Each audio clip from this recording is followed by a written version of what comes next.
Hey everybody, it's Tony with Big T Bariatric, and I'm back at you with another video. And today I want to talk about this article that I came across today. So as I was going through my normal stage this morning of turning on my internet, looking at the different articles that pop up, I came across this one from Newsweek that says Ozempic, Wegovy, and Mounjaro, the dark side of weight loss drugs. It piqued my interest. Because I've talked about these weight loss drugs before, but I was wondering, okay, well, are there new side effects to these drugs that they're just now discovering? Is it something that I want to talk about? And here's the thing. That's not what this article talks about. What it talks about is how being fat is a good thing, and that the dark side of these weight loss drugs, once you start losing weight, you start discovering how fat phobic the rest of society is. That's what this article is about.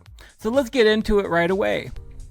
It says, after Julie Simonson survived a sexual assault, which I'm sorry that she faced that. As a sexual assault survivor myself, I know how difficult that can be and how it can turn into some sort of obsession with food. Actually, we've talked about this many times on this channel, how a lot of the people in my 600-pound life, they survived some sort of traumatic event. So most people who do gain weight, 600-700 pounds, often went through some sort of traumatic incident in their lives. But she turned to the 7-Eleven across the street for comfort food. Her weight skyrocketed along with shame. Yeah, there's a lot of shame that comes with being obese. A lot of shame. And some people disagree with me on this. I think that we should use that shame to help drive us to change. But a lot of people seem to say that shame does not do anything to drive people to change. It only drives them to go closer to her food. I would cope by basically overeating, the psychotherapist from Philadelphia says, recalling how her health declined in the aftermath of the attack. You could see this Meijer ad. I just did some groceries today and got some of my keto yogurt. So, of course, that's the ad that pops up.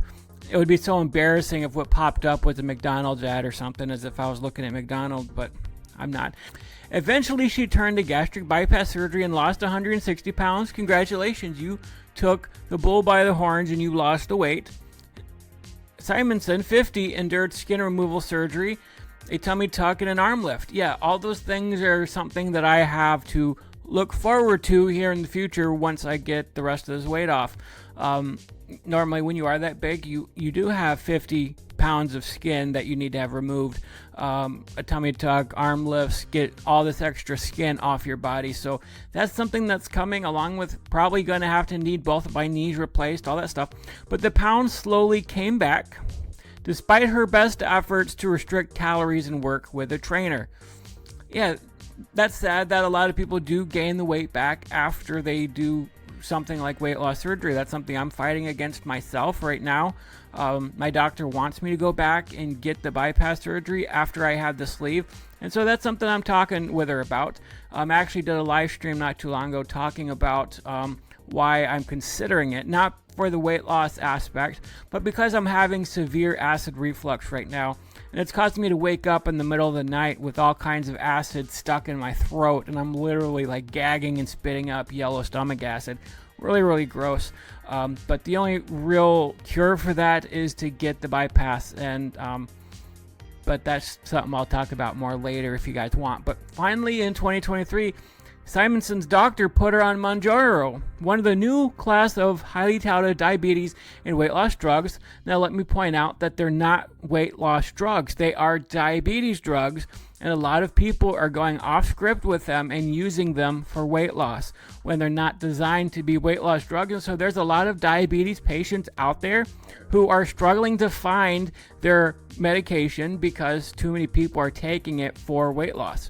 And the pounds finally came off and stayed off. She says she feels amazing. Wow, she feels amazing. How about that?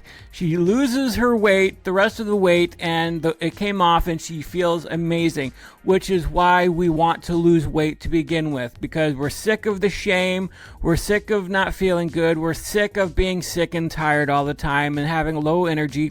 But once you lose the weight, you feel amazing, and that's a good thing. But then she says she found a darker side to living at a healthy weight. Oh no! Oh no! The dark side of losing weight. People are treating her like a celebrity even though she's the same person. she's always been. Yeah, there was consequences to her being overweight, and now that she's lost the weight, people are treating her differently, and somehow that's the darker side of living at a healthy weight.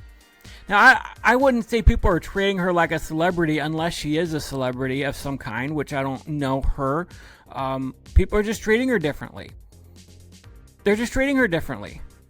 That's it. My interests haven't changed. My sense of humor hasn't changed. Fundamentally, who I am hasn't changed, she said indignantly. That's why it's frustrating when people are nicer to me because I'm not really any different. It's frustrating to you that people are nicer to you. It's frustrating to you that you're no longer facing the consequences of your obesity and now people are nicer to you. Now more doors are open to you. Now you're able to get the jobs that you couldn't get before. People are treating you differently now. People actually want to hang out with you because all the people who go out and do things, go to the movies, go hiking, like people who actually go out and live their lives are now inviting you to things and are nicer to you. Like suddenly you're able to live life and you're being invited to things. And now you're more accepted. Now you're able to do the things you couldn't do when you were super fat. Now you can do those things, but that's the downside. That's the dark side of losing weight. Are you kidding me? Are you kidding me? As tens of millions of Americans reap the benefits of the new obesity therapies, some are finding a bitter confirmation of the fat phobia they've experienced all their lives and are grappling with how to deal with their own internal bias now that they're on the other side. You know what it's like to be fat. You decided to lose the weight to get that fix, to feel better about yourself, and now you have all this internal bias. You don't have bias, you just remember how miserable you felt. You remember just how it was getting out of breath doing little things. I'm not biased towards my old self. I just remember how miserable, complete misery that I felt being out of breath, not able to stand and walk and do all the things I could before. I'm looking forward to even getting smaller so that I can find the job that I'm struggling to find right now. Because not a lot of people hire people who are 400 plus pounds. I can't find the job. I can't stand on my feet for 8 hours a day and work a normal job. That's why I'm struggling financially right now. Like, if I was smaller, I would be able to find the job. I would be able to physically do the job. I wouldn't have to apply for disability benefits. Like, all these things that I'm facing, it is the dark side of obesity. It is the consequences of obesity. I did this to myself. I gained a lot of weight.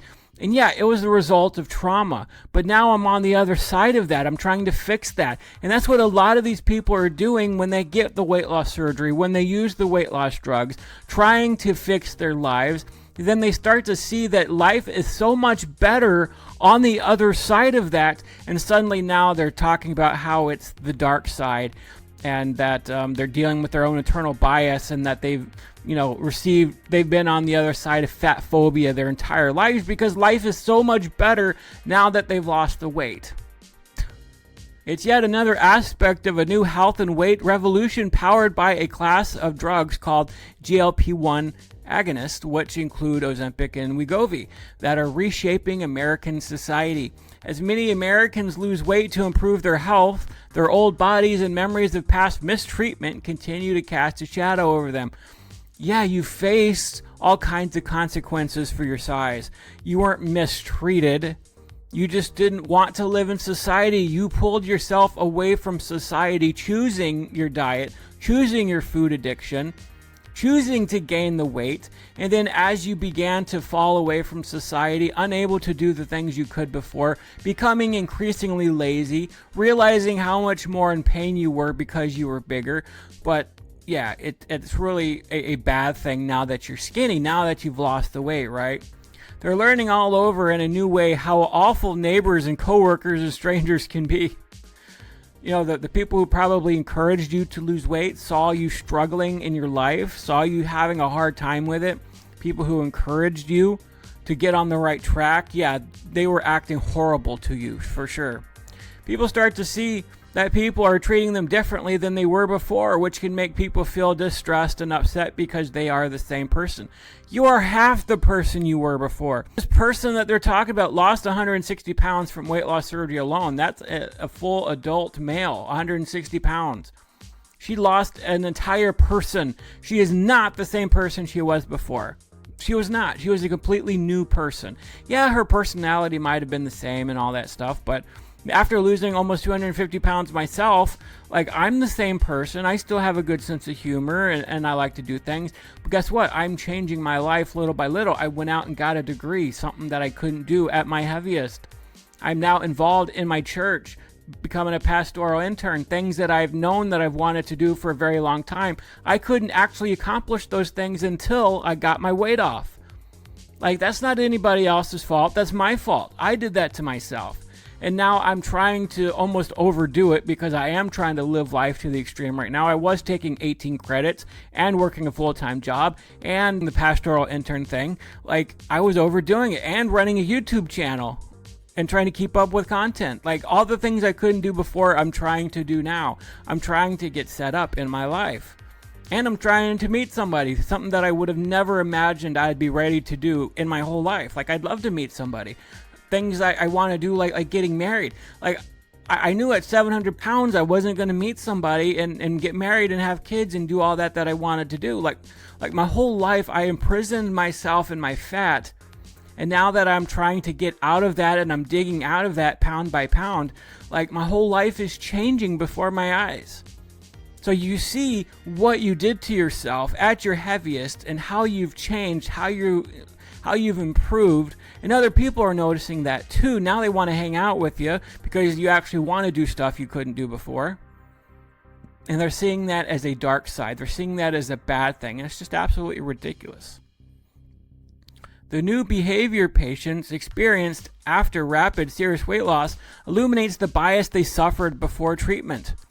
Compliments aren't always good experiences for people adjusting to a smaller body because it shows that they are not being recognized for their kindness, their talents, their contributions to society, or their character. Guess what? All of that was limited at your heaviest. What did it matter what kind of talents you had if you couldn't perform those talents? You restricted yourself. You locked yourself up in your bedroom because you didn't want to go out and face society, and then you're wondering why so many people weren't kind to you. But now that you're out there and you're doing things and people actually see you and they see you performing, doing things you couldn't do before, they see your character, they see your kindness, and so yeah, now they're making comments on it. Again, the consequences of your fat kept you locked up, and now you're getting out there. I mean, they're being valued by others solely for their appearance and their adherence to society's sometimes misguided views on what is healthy. So, talking about you being fat as unhealthy is misguided. What's healthy is you deciding to change your life and fixing some things, righting some wrongs. Like, that is what's healthy. Staying fat is not what's healthy. You facing the consequences of what you did to yourself, no, that's not healthy. And that's why when you take that shame and you decide you want to change and fix yourself, then you feel better, which too often conflates thinness with health. Nobody's talking about thinness. Nobody says you have to be stick thin. But losing weight is health. Being fat, being obese is not healthy. It is not healthy. It does not contribute to your health. You cannot be health at every size. You just cannot. Haes, health at every size does not exist. If you are overweight, you are unhealthy. Yeah, you can go to a doctor and get a blood test done, and there would be nothing wrong with you from all appearances. But that doesn't mean you're not being unhealthy. That doesn't mean you're not contributing to something later on in your life. Because I've explained it, as you keep getting bigger and time goes on and you get older, like, all these things start contributing against you. It's like a snowball rolling down the hill that gets bigger and bigger. Like, in the first few years of being obese, maybe nothing happens to you at all. But it contributes down the line to your body starting to break down and organs being surrounded and choked out by fat.